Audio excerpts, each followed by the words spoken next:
नमस्कार, मैं श्यामगिरी। आप देख रहे हैं टीएफडी इंडिया न्यूज 24। टीएफडी इंडिया न्यूज 24 में आप सभी दर्शकों का स्वागत है। नीतीश तेजस्वी में समझौता, राज्यसभा में तेजस्वी बनेंगे सांसद, बिहार में नए खेल की तैयारी।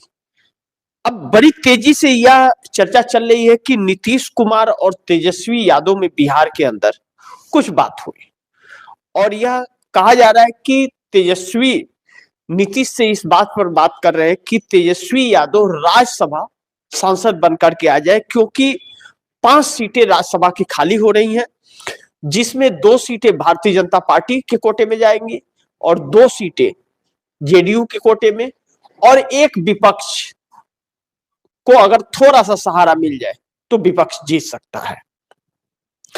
ऐसे में आईपी गुप्ता या कांग्रेस के लोग देंगे तेजस्वी यादव के लिए सपोर्ट, या नीतीश कुमार सपोर्ट दे देंगे, नीतीश सपोर्ट दे देंगे तो बन जाएंगे तेजस्वी यादव राज्यसभा सांसद। तेजस्वी यादव बिहार के लीडर ऑफ अपोजिशन है, राज्यसभा क्यों आना चाहते हैं केंद्र की राजनीति में, यह मैं नहीं जानता, यह वक्त बताएगा। लेकिन इसके पीछे कुछ ना कुछ बहुत बड़ा राज है। लेकिन दूसरी चीज बड़ी महत्वपूर्ण है कि Tejashwi Yadav land for job मामले में बुरी तरह से फंस चुके हैं और भारतीय जनता पार्टी उन्हें अपने शिकंजे में ले ली है। चूंकि गुनाहगार के श्रेणी में तेजस्वी यादव नहीं आते अगर नियमतः देखा जाए तो, क्योंकि लालू प्रसाद यादव जब रेल मंत्री थे तो तेजस्वी यादव नाबालिग थे और नाबालिग पर केस बनता नहीं।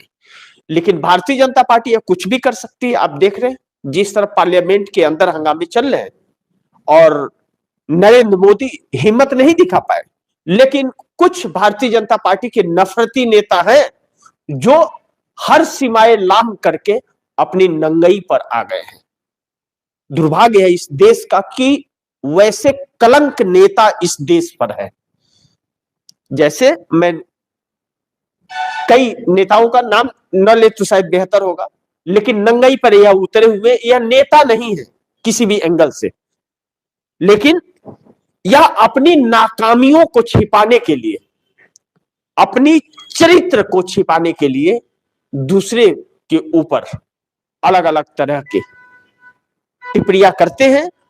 और दुर्भाग्य है कि हमारे देश के पार्लियामेंट के अंदर स्पीकर विपक्ष को तो रोक देता है, बोलने नहीं देता है, लेकिन सत्तारूढ़ दल के उन नफरती हुड़दंगियों को बोलने की इजाजत देता है और नौटंकी करता है। नहीं नहीं नहीं नहीं बोल सकते।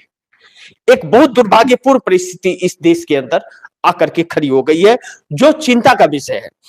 लेकिन निशिकांत दुबे जैसे लोग अगर इस देश के राजनीति में रहें तो दुर्भाग्य है इस देश का, जो अपनी मां बहनों को भी कुछ न समझते हो। जो अपनी मां बहनों का इज्जत करेगा वही किसी और की इज्जत कर सकता है। जिसके नजर में अपनी मां बहन नहीं लगती, वह दूसरे के मां बहन को क्या समझेगा। तो यह एक बड़ी महत्वपूर्ण है। लेकिन तेजस्वी यादव ने बिहार के विधानसभा में यहां तक कह दिया, बिहार में तो लड़कियां बिकती हैं।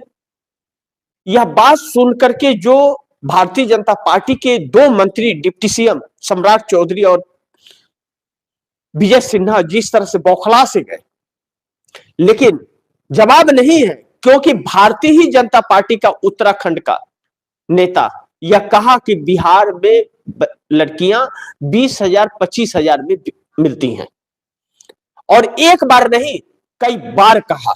अभी हाल ही के दिनों में मैंने खबर भी की थी उस पर। अब तेजस्वी यादव ने यह सवाल पूछ दिया तो भारतीय जनता पार्टी तिलमिला गई। इस वक्त भारतीय जनता पार्टी चाहे बिहार में हो और चाहे महाराष्ट्र में हो और चाहे वह केंद्र की सत्ता में, पूरी तरह से अपने ही बिछाए जाल में पूरी तरह से फंस गई है और अब हर मर्यादा को तोड़ करके नंगा नाच कर रही है। इस बात को कहें तो किसी को दिक्कत नहीं होनी चाहिए, क्योंकि जिस लफ्जों का इस्तेमाल भारतीय जनता पार्टी के नेता कर रहे हैं, कर्म तो इनके है नहीं, बस अपनी आदतें और संस्कार दिखा रहे हैं देश को। अब ऐसे में पहले प्रधानमंत्री नरेंद्र मोदी हो गए जो राष्ट्रपति के अभिभाषण पर वह भाषण देने के लिए पार्लियामेंट से भागने वाले पहले प्रधानमंत्री नरेंद्र मोदी हैं, जो लिखित भाषण को गलत तरीके से अप्रूव करा करके रजिस्टर कराया गया, लेकिन बोलने की हिम्मत नहीं हुई और तमाशा देख रहे हैं। अब उनके सहयोगी दलों को भी अकल तो आई गई होगी इतनी कि देश में चल क्या रहा है, लोकतंत्र कहां से कहां जा रहा है, लेकिन अब पूरी तरह से यह जो नाच चल रही है, नंगी नाच एक तरह से कहा जाए इसको, कि जब चरित्रहीनता पर आ जाए बात और नेता अपना आपा खो बैठे, तो इससे यह साबित होता है कि उसके पास अब कहने के लिए कुछ बचा नहीं है। इसलिए अब अनाप शनाप कहते हैं ना, विनाश काले विपरीत बुद्धि, जब विनाश होना होता है तो बुद्धि भ्रष्ट हो जाती है। अब यही परिस्थितियां देश में आकर के खड़ी हो गई है। ऐसे में नीतीश और लालू प्रसाद यादव के रिश्ते हमेशा सही रहे, लेकिन तेजस्वी यादव की यह चीजें तो नहीं समझ आई, अभी तक किसी को भी समझ नहीं आई कि तेजस्वी यादव आखिर राज्यसभा सांसद बनने के लिए इतने उतावले क्यों है, जब बिहार के विधायक बने हैं। और राज्यसभा अगर आ जाते हैं तेजस्वी यादव, तो क्या पार्टी टूट जाएगी या बच जाएगी, यह भी एक बड़ी महत्वपूर्ण बिंदु होगा। लेकिन पार्टी अब संभालने के लिए तेजस्वी यादव को दिक्कतें इसलिए हो रही हैं कि भारतीय जनता पार्टी जिस तरह के शिकंजे उनको ऊपर कस रही है, उन्हें इसलिए शिकंजे कसे जा रहे हैं कि नीतीश कुमार विपक्ष के साथ मिल करके बिहार में सरकार न बना पाए। क्योंकि पिछले दिनों जिस तरह से नीतीश कुमार से को लेकर के बातें निकल करके आई और लगातार एक समीकरण बनता रहा, और नीतीश कुमार उन समीकरणों पर बड़ी ध्यान से, और नीतीश कुमार के ही चलते भारतीय जनता पार्टी जो विपक्ष को नहीं तोड़ पाई है, इसलिए तेजस्वी यादव के ऊपर लैंड फॉर जॉब मामले में पीएमएलए कोर्ट से शिकंजा कसवाने का कार्य किया जा रहा है। और कहा यह भी जा रहा है कि कहीं ना कहीं अप्रोचमेंट है कि तेजस्वी यादव राज्यसभा सांसद बन के चले आए चुपचाप बिहार की राजनीति से। मैं नहीं जानता इसमें कितनी सच्चाई है, लेकिन बड़ी तेजी से यह चर्चाएं अब चल रही हैं। अब अगर नीतीश तेजस्वी में बात हो गई है कि राज्यसभा सांसद बन जाए, तेजस्वी यादव चाहते हैं अगर, तो नीतीश कुमार क्या सपोर्ट कर देंगे? हालांकि नीतीश कुमार अगर चाहे तो वह अपना तीसरा राज्यसभा सांसद भी बना सकते हैं, दो के अलावा तीसरा भी बना सकते हैं उसके लिए। जबकि चिराग पासवान भी बड़ी उम्मीद लगा के बैठे हुए हैं कि चिराग पासवान की माता श्री राज्यसभा सांसद चली जाए। इसके लिए तेजस्वी यादव का सपोर्ट चाहिए, लेकिन विपक्ष के पास 41 सीट है, 41 सीटें हैं। 41 अगर है नंबर है विपक्ष के पास, तो 41 अगर एक हो जाए तो विपक्ष का कोई भी एक व्यक्ति राज्यसभा जा सकता है। लेकिन यही विपक्ष बिहार के अंदर एक नहीं है, क्योंकि आज यह परिस्थितियां कहीं ना कहीं लालू प्रसाद यादव की वजह से बिहार में यह हालात पैदा हुए हैं। महागठबंधन बिहार में टूट चुका है।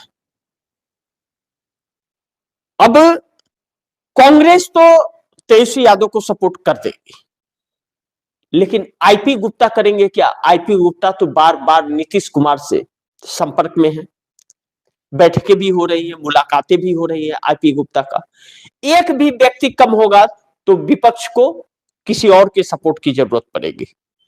इसीलिए तेजस्वी यादव नीतीश कुमार के संपर्क में है। अब नीतीश विपक्ष के साथ बिहार में सरकार बनाएंगे नहीं बनाएंगे, इस वक्त तो उस पर कोई सोचना नहीं है, लेकिन चंद्रबाबू नायडू की चुप्पी अब नरेंद्र मोदी को परेशान कर रही है, क्योंकि चंद्रबाबू नायडू पूरी तरह से चुप्पी मार लिए हैं। और पार्लियामेंट के अंदर जो घटनाएं घटित हो रही हैं या जो परिस्थितियां सिचुएशन दिल्ली के अंदर बन गई है, चंद्रबाबू नायडू का एक सांसद भी, या पवन कल्याण का या एकनाथ शिंदे का, कोई भी मोदी के बचाव में एक शब्द भी नहीं बोल रहा है। भारतीय जनता पार्टी के चंद नेता जेपी नड्डा, किरण रिजिजू, अनुराग ठाकुर, निशिकांत दुबे जैसे नफरत बोलने वाले मनोज तिवारी, यह लोग आकर के बस अभद्रता वाली भाषा बोल रहे हैं, क्योंकि इनके जुबान से कभी भी एक सम्मान किसी के लिए निकला नहीं, क्योंकि खुद यह सम्मान के लायक नहीं है।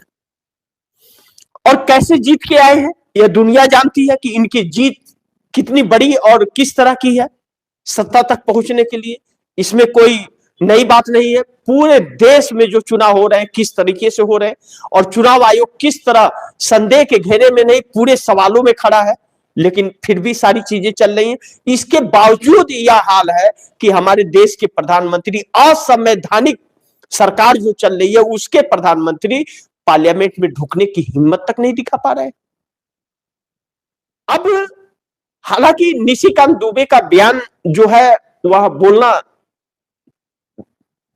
बहुत मतलब अपने जुबान को गंदा करने के बराबर होगा, लेकिन एक चीज कहा जा रहा है कि राहुल गांधी का पाला जो पड़ा है इनको, कहते हैं ना 100 सोनार का एक लुहार का। नरेंद्र मोदी के आज तक के जीवन की राजनीति को उथल पुथल मचा करके राहुल गांधी के एक किताब के प्रूफ ने रख दिया है, और इससे आरएसएस भी बहुत सदमे में है।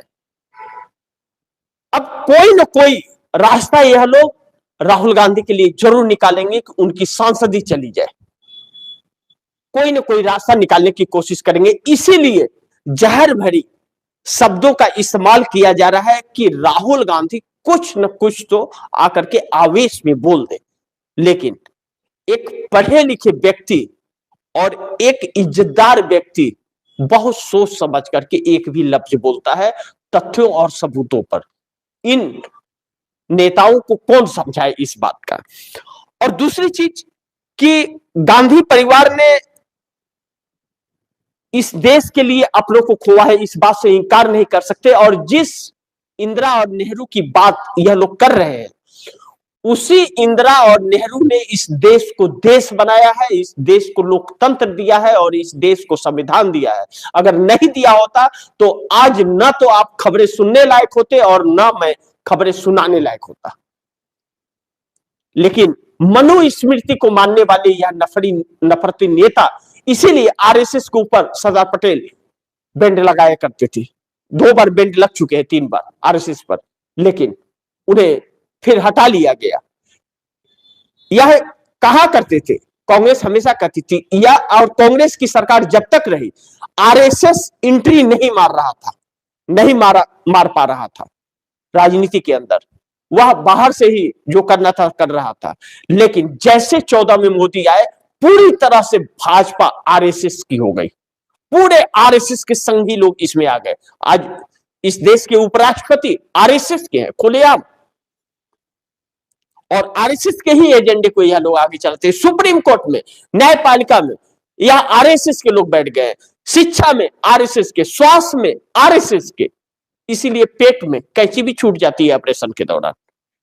अब यह एक ऐसे मोड़ पर यह देश आकर के खड़ा हो गया है जो अब वाकई यह कह सकते हैं कि लोकतंत्र संकट में है, संविधान संकट में है, अब संकट में आया है। बाकी आप दर्शकों की क्या राय है और क्या सुझाव है कमेंट बॉक्स में जरूर बताइएगा। प्रोग्राम लेट हुआ इसके लिए माफी चाहूंगा, लेकिन आप दर्शकों की जो भी राय हो कमेंट में दीजिएगा। इस खबर को ज्यादा से ज्यादा शेयर कीजिएगा, अपने दोस्तों को भी कहिएगा आगे शेयर करें। और आपने अगर टीएफडी इंडिया न्यूज़ 24 को सब्सक्राइब नहीं किया, सब्सक्राइब कर लीजिए, अपने दोस्तों को भी कहिएगा सब्सक्राइब करें। मिलते हैं अगली खबर के साथ, तब तक के लिए नमस्कार।